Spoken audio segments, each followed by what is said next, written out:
In nomine Patris et Filii et Spiritus Sancti. Amen. Ave Maria, figlia diletta di Patris, Ave Maria, grazia plena, Dominus tecum, benedicta tu in mulieribus et benedictus fructus ventris tui, Iesus. Santa Maria, Mater Dei, ora pro nobis peccatoribus, nunc et in hora mortis nostri. Amen. Mater boni consilia, gena sano. Ave Maria, Mater admirabilis Dei figlia, Ave Maria, grazia plena, Dominus tecum, benedicta tu in mulieribus et benedictus fructus ventris tui, Iesus. Santa Maria, Mater Dei, ora pro nobis peccatoribus, nunc et in hora mortis nostri. Amen. Mater boni consilia, gena sano. Ave Maria, sponsa fidelissima Dei Spiritus Sancti.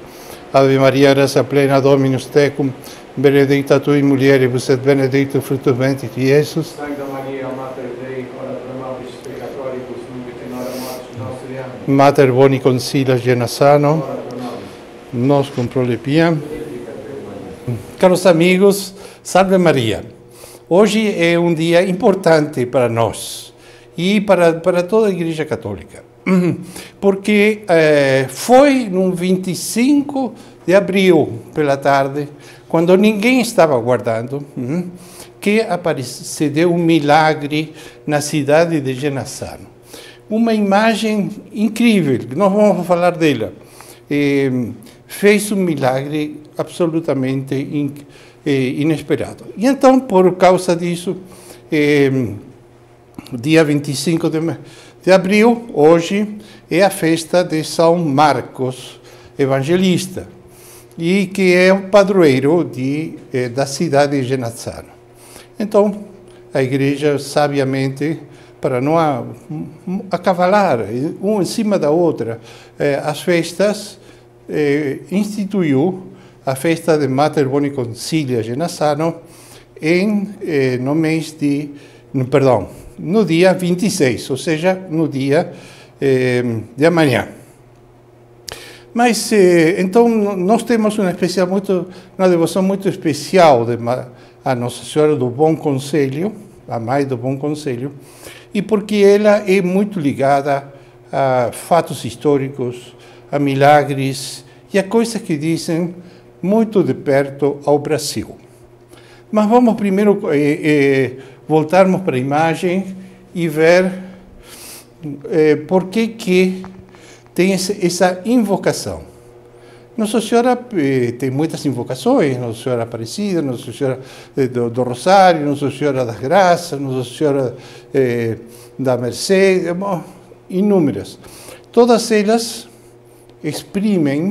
manifestam um aspecto das virtudes e da glória da Nossa Senhora, das perfeições dela. E nós temos uma imagem que se chama Mãe do Bom Conselho.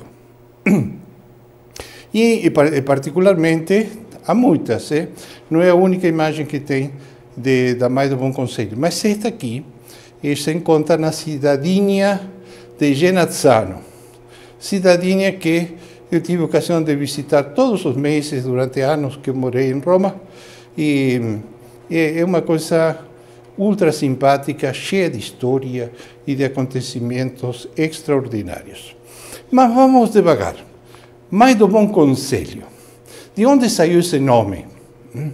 Essa invocação, melhor dito. A gente, quando pensa no conselho, pensa na mãe conselhando ao filho. Normal, é o mais perfeito. Mas quem cunhou essa expressão, quizá já, não fiz a conta, mas talvez 1700 anos atrás, foi o grande Santo Agostinho, doutor e pai da igreja. Santo Agostinho se fez a seguinte pergunta: Nosso Senhor viveu 33 anos desta terra. 3 anos foram tomados pela vida pública, desde as bodas de Caná, em que ele apareceu. Ele se manifestou pela primeira vez a pedido de Nossa Senhora. Lembram que o vinho tinha acabado, só ficava água. e disseram, olha, acabou o vinho, né? E então Nossa Senhora se voltou para Nosso Senhor e lhe disse, meu filho, acabou o vinho. Era um modo de dizer, faça um milagre, né? E ele, então, lhe disse, mas ainda não chegou minha hora. Disse, ainda não era o momento de começar a vida pública, a pregação dele. Mas Nossa Senhora se voltou para o mordomo e disse, façai o que ele disser. E ele transformou a água em vinho.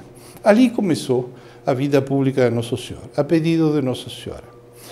3 anos que acabaram na paixão, na morte, na ressurreição e depois na ascensão aos céus. Bom, mas e os outros 30 anos? O que aconteceu? Nós sabemos que Nosso Senhor ficou, como toda criança, morando com os pais, Nossa Senhora, São José, que era, na cidade de Nazaré. E ele ajudava, temos muitos quadros piedosos que nos mostram o menino Jesus ajudando a São José nos trabalhos da marcenaria, da casa, etc. Mas como seria essa vida entre um santo da dimensão colossal de São José, o próprio Deus encarnado, e Nossa Senhora, Rainha do Céu e da Terra? O que aconteceu lá? Não? A gente não pode imaginar que eles ficaram somente numa vida que seria normal em qualquer família. Deveria ter alguma coisa especial.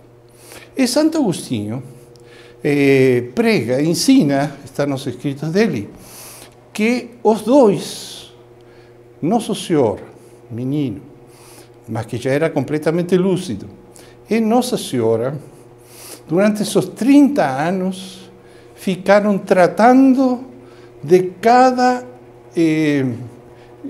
alma bem-aventurada,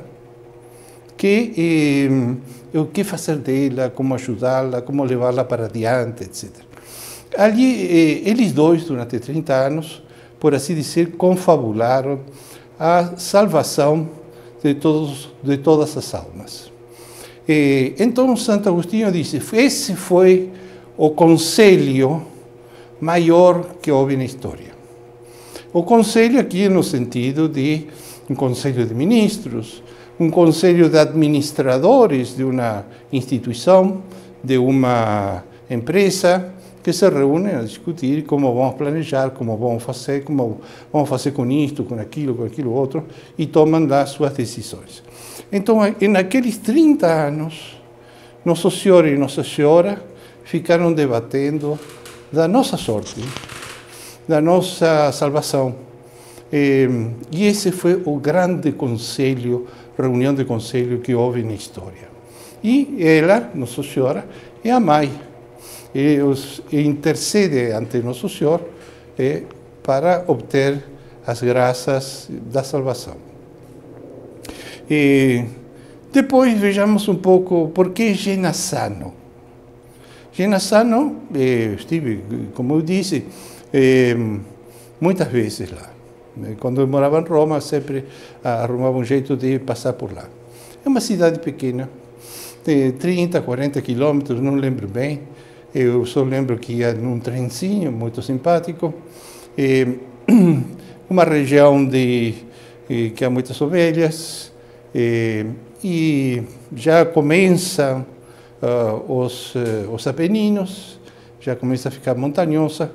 Mais um pouco a gente chega a Monte Cassino, pela estrada, uma estrada de interior. Bom, Genassano. O nome de Genassano tem muita história. É uma cidade que fundada lá nos tempos do Império Romano. Eu só vou me dar licença, vou sentar um pouquinho e vamos falar com mais facilidade. Genassano vem do nome romano, latim, gens fauni. Sim, gens aí no sentido de povo que adorava o deus Fauno, um deus pagão, um demônio, se quiserem,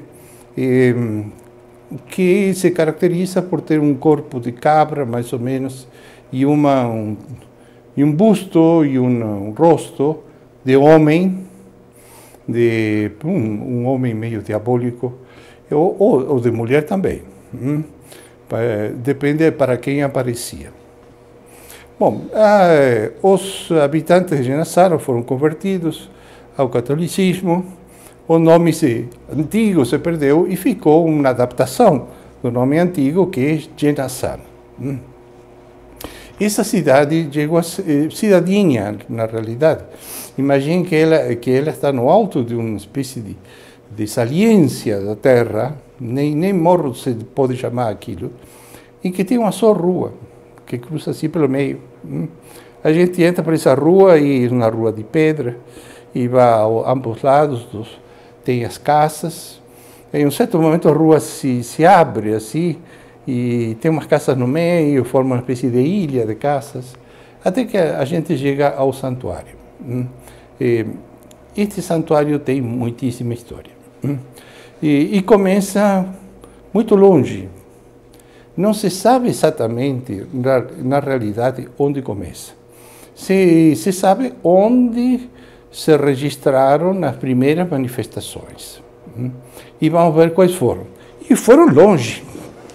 Foram na atual Albânia. Esse país estava sendo...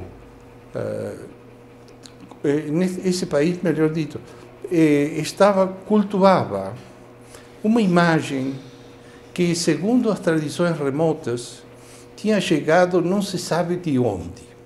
É esta imagem que temos aqui, representada fotograficamente. Essa imagem não se sabia de onde tinha chegado. Discute-se muito. Sabe-se que não é da região. O estilo, a pintura, depois na gola de Nosso Senhor tem umas desenhos que parecem, mas ninguém sabe exatamente que língua é essa, que escrito é, o que significa. Nossa Senhora, como o senhor pode ver perfeitamente na imagem, e Nosso Senhor também tem os olhos meio puxados, como se sugerindo que é uma imagem que vem do Oriente. E não se sabe bem quem foi o autor, mas dizem todos que a imagem chegou miraculosamente e pousou numa igrejinha, numa cidade pequena que se chama Scutari. E ali começou a praticar graças, fazer milagres verdadeiramente extraordinários. E precisamente no século XV, quando os turcos, que já tinham conquistado Constantinopla, atual Istambul, avançavam pelos países balcânicos,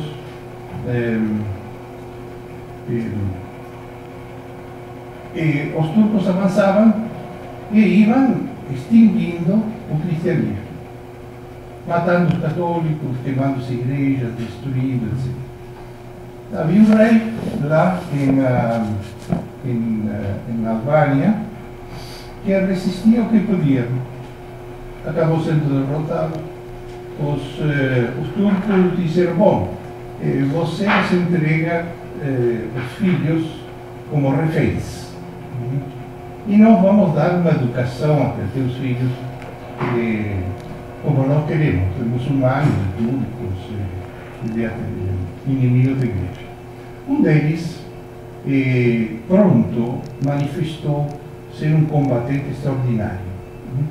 E então os turcos apelidaram ele de Skanderbeg, que significa Skander, Alexandre, por Alexandre Magno, que era na realidade da Macedônia, um pouquinho mais ao sul. E Beg significa príncipe, ou chefe, grande chefe de guerra. Skanderbeg, num certo momento, fugiu da corte turca, porque tinha sido usado como príncipe, voltou para seu país, Albânia, e iniciou uma guerra de resistência contra os muçulmanos. E os turcos muçulmanos, e que eram uns adversários terríveis. Né? E Albânia, coitadinha, pequenina, diante do enorme Império Turco, parecia que tinha os dias contados. Porém, Skanderbeg era sempre vencedor. Vencia todos. Era surpresa, admiração, como um príncipe de um pequeno país enfrentava uma potência, que seria uma potência mundial.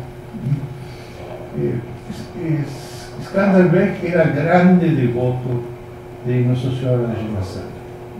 De escuta naquela época, não era Genassá ainda. E a igrejinha era uma igrejinha no campo, muito simpática, mas humilde, sem pretensões. Foram muitos os albaneses que seguiram o exemplo de Skanderbeg. Até o Papa Pio II propôs e proclamou uma cruzada para que todos os príncipes da Europa fossem apoiar Skanderbeg na luta contra os turcos. Lá foi a história, em um certo momento, Skanderbeg morreu. E aí, sem Skanderbeg, os corajosos albaneses perderam a coragem. Vieram as derrotas, os turcos avançaram e parecia tudo perdido. Aí foi o caso de dois albaneses que não queriam se acomodar com um domínio turco. E então iam sempre a rezar a Nossa Senhora de Scutari para pedir um conselho, uma orientação, o que fazer nessa situação desesperada. Uma situação que faz pensar um pouco também a situação de todos os bons católicos, os católicos contra-revolucionários, que resistem à ofensiva progressista dentro da igreja. E aí estavam os dois em uma situação de desespero, sem ver um futuro claro, quando, surpreendentemente, a imagem, que é uma pintura, que está pintada sobre um fresco, e está pintada sobre um estuque. Estuque é uma espécie de massa especial, vagamente para comparar com alguma coisa de hoje, uma massa fina, que se fazia especialmente para cobrir uma parede de tijolo, de pedra, e pensando numa pintura. Mas é uma capa fininha, muito fraquinha, que não é capaz de se sustentar por si própria. Ela se descola da parede e logo se destrói, racha e destrói. Bom, a imagem que estava pintada nesse estuque descolou da parede e levantou voo. E então os dois albaneses, um se chamava Jorge e outro se chamava Sclavis, foram atrás da imagem. A imagem ia voando pelo céu e eles iam caminhando pela terra atrás da imagem. Até que, em um certo momento, a imagem entrou pelo mar, em direção à Itália. A Albânia fica do outro lado do mar. E estes os dois seguiram caminhando e foram caminhando em cima da água, caminhando em cima do mar. E atravessaram o mar Adriático como se fosse terra firmes. E eis que, chegando à Itália, a imagem desapareceu. Bom, o que fazer? A angústia deles, onde está a imagem, o que aconteceu? E procuravam, foram, perguntavam se tinha vida, etc. E alguém acabou contando. Olha, lá numa cidade que se chama Genassano, perto de Roma, chegou uma imagem e pousou nessa cidade. Está todo mundo num alvoroço, numa interrogação, e é um contentamento extraordinário. E os milagres estão se multiplicando um depois do outro. E aí então eles podem, onde fica Genassano? E lá foram eles, chegaram a Genassano e viram É essa a imagem. É a mesma imagem que nós estamos acompanhando desde a escuta que atravessamos o mar e chegamos até aqui. O que havia em Genassano? Em Genassano também havia uma situação paradoxal. Genassano tinha virado a capital dos feudos dos príncipes Colonna, príncipes poderosíssimos, até hoje em dia são uma família de grande projeção e importância na cidade de Roma, e que tinha muitas terras. Terras, em parte, ficavam no território dos soberanos pontífices, que eram os estados pontifícios, e outra parte ficava no reino de Nápoles, ou de duas Sicílias. E Genassano ficava mais ou menos perto da fronteira dos dois reinos. E então eles tinham feito a capital deles naquela cidade. Lá tem, até hoje, o Palácio dos Colonna, é uma joia histórica visitada pelos turistas. E havia uma igrejinha que estava sendo construída, mas não ia para frente. A construção não ia para frente. Uma velha senhora, uma viúva, apelidada de Beata, a Beata Petruccia, tinha decidido usar os seus recursos para completar a igreja e fazer uma igreja a Nossa Senhora do Bom Conselho. Os recursos dela não eram suficientes. Ele pediu recursos a outros comerciantes, mais ricos da cidade, não conseguiu. Foi um fracasso. E aí lá estava essa igreja, construída com pedras, uma parede de pedra, sem concluir, sem terminar. E precisamente na festa de São Marcos, evangelista, padroeiro da cidade, houve a festa religiosa, a missa, talvez outras cerimônias, e depois, como é costume, havia uma grande festa, e comia-se, bebia-se, cantava-se, bailava-se na praça principal da cidade, para completar o dia. E foi nesse momento em que, para a surpresa de todos, eles viram um quadro que eu já vou explicar como é que é esse quadro. Uma imagem de Nossa Senhora que vinha voando pelo céu e pousou junto, na parte interna, junto do muro que estava sem terminar. E aí, então, uma imensa surpresa. A surpresa foi ainda maior quando viram que este estuque, esta lâmina fininha de poucos milímetros de espessura, ficava pairando no ar. A pedra, o muro era irregular, era um muro de pedra, tem saliência, tem pontas, só uma pontinha de baixo que tocava numa pedra. E começaram os milagres em série. Milhares de milagres que estão registrados em livros, mais livros, com esta imagem.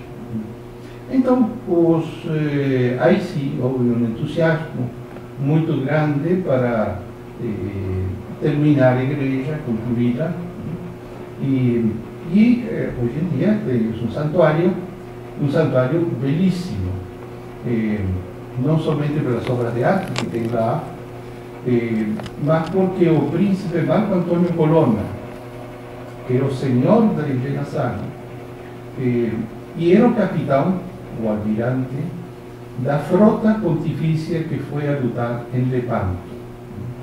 Havia os venecianos, a frota veneciana, a frota espanhola, a frota genovesa, não sei se mais alguns, e ele mandava as naus do Papa. E eis que venceram, como os senhores conhecem bem, na famosíssima Batalha de Lepanto, por um milagre de Nossa Senhora. E fizeram um botim, que era capturar as riquezas que os turcos tinham em suas naus, porque eles vinham roubando, saqueando por vários portos da Grécia do Mediterrâneo, então eles recuperaram todas essas riquezas. E o príncipe Marco Antônio Colonna usou o ouro que ele tinha pego dos turcos para dourar o teto desta basílica, da Basílica Nossa Senhora. Bom, o espanto de todo destes fatos, bom, foi que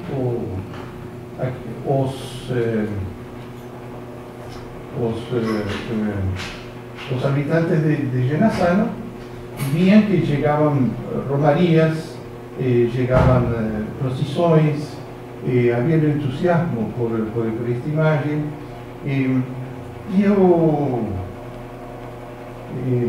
que tudo isso está guardado em livros em quantidade imensa. Bom, fizeram um altar maravilhoso, uma obra-prima de ouro, de objetos preciosos. Com o tempo foram papas a visitar a imagem até lá, o Beato Pionônio, um deles, São João Bosco foi outro dos santos, vários santos que foram lá a venerar essa imagem. A imagem se transformou num centro de procissões muito grande. Mas esses milagres não somente atingiam aos habitantes da Itália, daquela região central e de Roma. Na cidade de Roma é frequente assistir a ver nas ruas, me acordo uma muito na Via Giulia, outro na Piazza del Grillo, na qual tem altares ou o que eles chamam também edículas, dedicadas a Nossa Senhora do Bom Conselho de Genazzano. Está aqui, são reproduções. Também interessa o Brasil. E o fato é singular. No século XVIII, dois jovens noviços da Companhia de Jesus, da família Campos Lara, de Itu, de uma família distinguida da cidade, entraram na Companhia de Jesus. Tinham entrado na Companhia de Jesus. E a família parece que não era muito favorável à ideia, mas eles acabaram então indo para a Itália, onde acabaram sendo ainda noviços, sofreram em pele própria a proibição da Companhia de Jesus. Houve um período por influência de homens como o Marquês de Pombal, inimigos da igreja, anticlericais, outros ministros da Europa, conseguiram do Papa a proibição da Companhia de Jesus. Essa proibição foi levantada depois. Durou uns bons anos. E aí essa situação paradoxal. Especialmente o padre José de Campos Lara, que ainda não era padre, se estavam formando, junto com seu irmão Miguel, ficaram na Itália. E ali se foram ordenados sacerdotes, mas não na Companhia de Jesus ainda, porque estava fechado. E para o padre Campos Lara, era um drama, porque ele queria ser jesuíta primeiro, e os jesuítas estavam proibidos, e depois queria fazer apostolado no Brasil. E não podia voltar por causa de todos estes problemas religiosos, políticos e familiares também. Bom, ele estava nesse drama, exercendo seu apostolado lá na Itália, e em uma praia que a história não registrou exatamente qual era, ele estava caminhando na perplexidade, quando se encontra subitamente na praia um homem muito elegante, muito distinto, surpreendente encontrar uma pessoa assim na praia, e com um quadro. E o quadro representava precisamente a Mater Boni Consiglio. E este personagem e noto, talvez um anjo, talvez um santo, mistério, lhe dá o quadro e lhe diz: o senhor vai levar esse quadro para o Brasil, e no Brasil vai ser uma fonte de graças todo especial. Bom, o padre Campos Lara veio para o Brasil e depois ele disse, respondeu a esse homem misterioso: mas como é que eu vou para o Brasil? Eu estou aqui sem um tostão, sem dinheiro, e como que eu chego até lá? E o homem lhe disse: não se preocupe, vá no Porto Tal, tem um navio assim, e o capitão vai levá-lo de graça. Ele pegou a imagem, o quadro, foi até o porto, encontrou o navio, e o capitão disse: eu levo o senhor.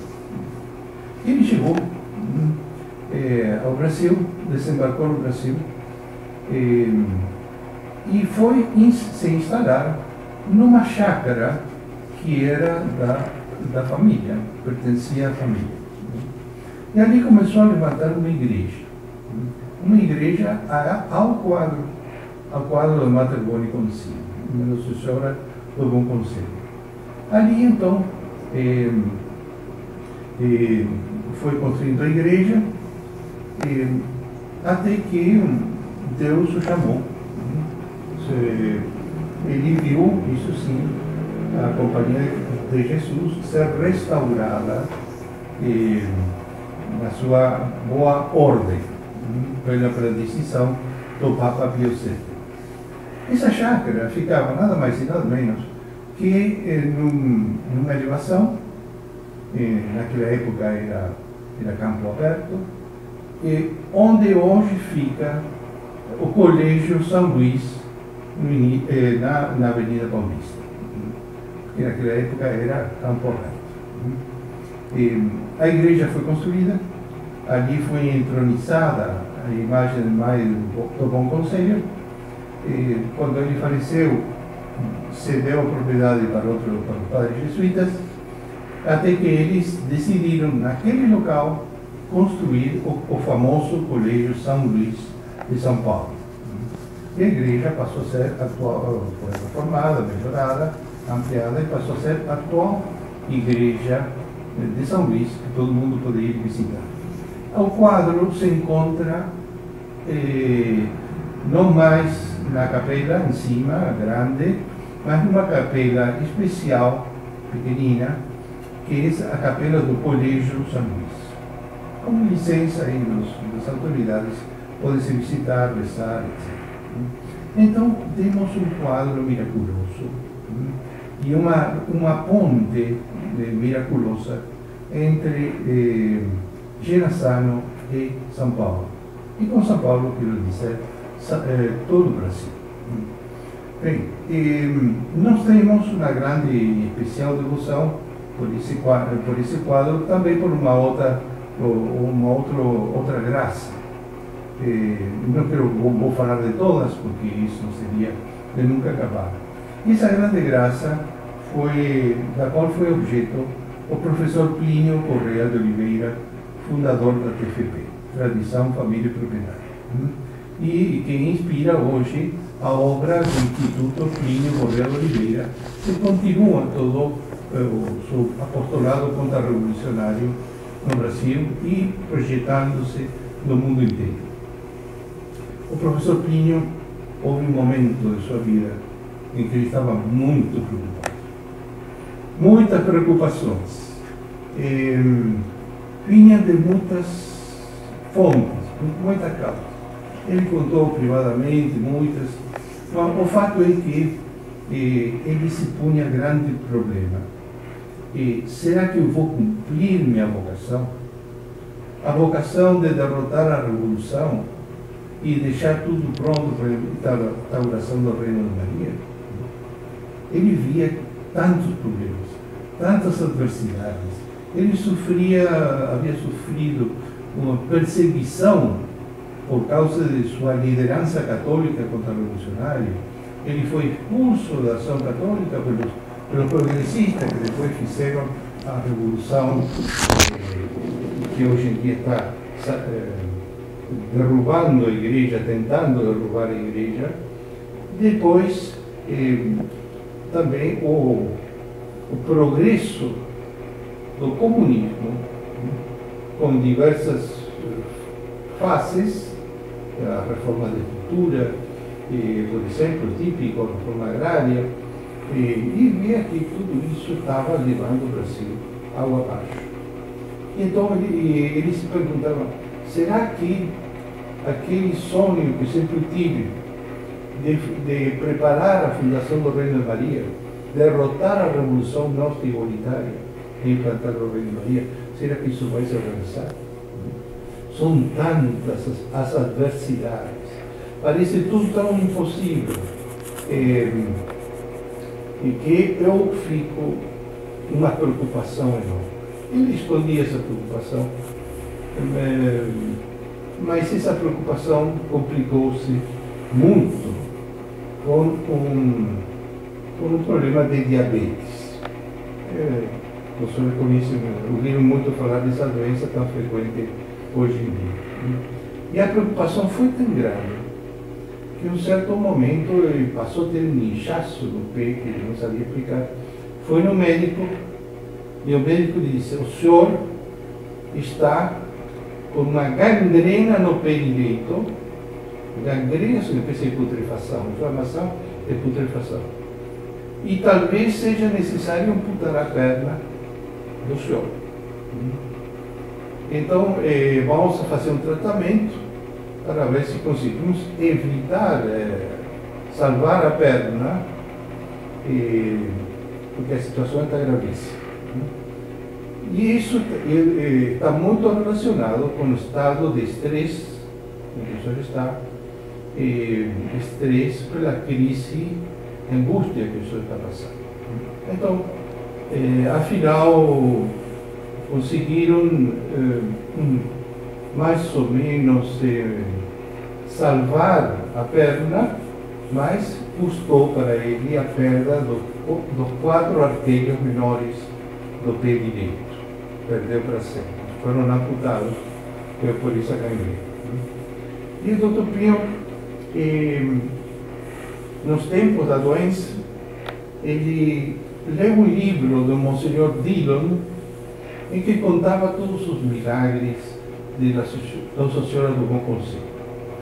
Então, ele pediu a um amigo que estava viajando pela Itália, para a Itália, se não conseguia alguma imagem, uma foto, uma representação dessa imagem que ele não conhecia. E assim, quando ele estava no hospital, em meio de todo este drama, chegou o amigo de viagem e trouxe uma imagem como esta aqui, muito semelhante. É a imagem de uma réplica impressa de Madre de Amai do Bom Conselho. Vocês estão vendo ela, esta representação que está aqui, parece umas joias. Essas joias são trocadas regularmente e na realidade estão penduradas nos fios fininhos. E então tiram, põem, etc. A imagem não tem essas joias. Mas a imagem está protegida por um esplêndido altar de ouro, tudo entalhado, mas foi objeto de análises até bastante científicas para procurar ver o que é essa imagem. Puxaram o altar de lado e a imagem apareceu na sua integridade, porque nós vemos o rosto dela, o retilíneo, mas não é exatamente assim. Aquele estuque, aquela massa fininha, tem uma forma muito regular assim. Eu tenho também uma fotografia que foi tirada naquela ocasião, na qual se pode ver a irregularidade toda do estuque. E foram feitos diversos exames. Um deles consistia em passar assim um fio por trás da imagem, de cima para baixo, e verificou-se E foi documentado e provado e escrito que a imagem está pairando no ar. Somente a parte final, onde ela acaba meio desarranjada, toca um pouquinho numa saliência de uma pedra. O normal era que o estuque se tivesse desfeito, rachado, cortado por várias partes e, afinal, desfeito. Então, grande surpresa. Durante a Segunda Guerra Mundial, formou-se uma linha de defesa alemã que passava também por Monte Cassino, que fica não longe de Genazzano, e o exército americano, no seu progresso, a aviação americana bombardeou Monte Cassino, como todo mundo sabe, ficou quase em ruínas, e bombardeou o castelo do Colonna, do qual só ficaram os muros externos, toda a parte do interior desapareceu, e bombardeou o santuário. Lançou 2 grossas bombas por caça-bombardeiros em picada. As bombas perfuraram o teto do santuário e, de um modo miraculoso, ficaram presas e não bateram e não explodiram. Existem fotografias dessas bombas, foi uma intervenção miraculosa de Nosso Senhor. Bom, e aí esta imagem, a reprodução de imagem, entrou no quarto de sofrimento onde estava recluído o Dr. Pinho no hospital. E quando ele viu a imagem, ele sentiu uma paz interior extraordinária. Ela vai consertar tudo. Tudo que eu temo não vai acontecer. Vai se realizar minha vocação. Vou realizar minha vocação. E ela está passando espiritualmente a sensação da confiança. Confiança, confiança, confiança. Confiando nela, não temerei. Tudo se realizará. E a partir desse momento, o professor Pinho Correia Oliveira, nas suas digressões, nas suas palestras, e em muitas outras ocasiões, em conselhos particulares, a pessoa recomendava sempre: olha, a promessa de Genazzano diz que nossa vocação se cumprirá, se realizará. Então, confiança. Até ele recomendava, eu tenho no Criado Mudo uma medalhinha com a imagem do Mater Concili, de Genazzano, levem todos essa imagem, portem essa imagem, porque essa imagem é o que nos fará passar através de todas as provações, de todos os problemas que podem vir a aparecer em nosso caminho. E então a palavra é confiança, confiança, confiança. Nossa Senhora vai nos dar um bom conselho, vai nos dar a esperança, vai nos fazer discernir o caminho certo em meio às trevas, à confusão em que o mundo está afundado. Então a festa de Madre Concília Genazzano é uma festa que nos fala de confiança. Confiança e vitória, de realização das promessas. As promessas de quê? De Fátima, em primeiro lugar. Aquilo que Nossa Senhora prometeu em Fátima, que por fim seu coração imaculado triunfará, e está já contido na promessa de Genazzano. Confiança. Isso vai se realizar. Ainda que as circunstâncias falem o contrário, tenham todo o oposto. É o que nós pedimos a ela, nos encomendamos a ela e repetimos com o Dr. Pinho: confiança, confiança, confiança. Minha mãe, minha mãe, em vós, com vosso conselho, nossa vocação de derrotar a revolução gnóstico-igualitária, que a Igreja deve vencer esta crise que hoje a devora. Isso vai acontecer contra todas as aparências, contra tudo o que se pode falar em contra. E então, neste dia da festa de Madre Rossi, voltemos para ela e recemos com renovado confiança, ardor e esperança. E é isso bem que eu desejo para todos que possam estar escutando neste momento.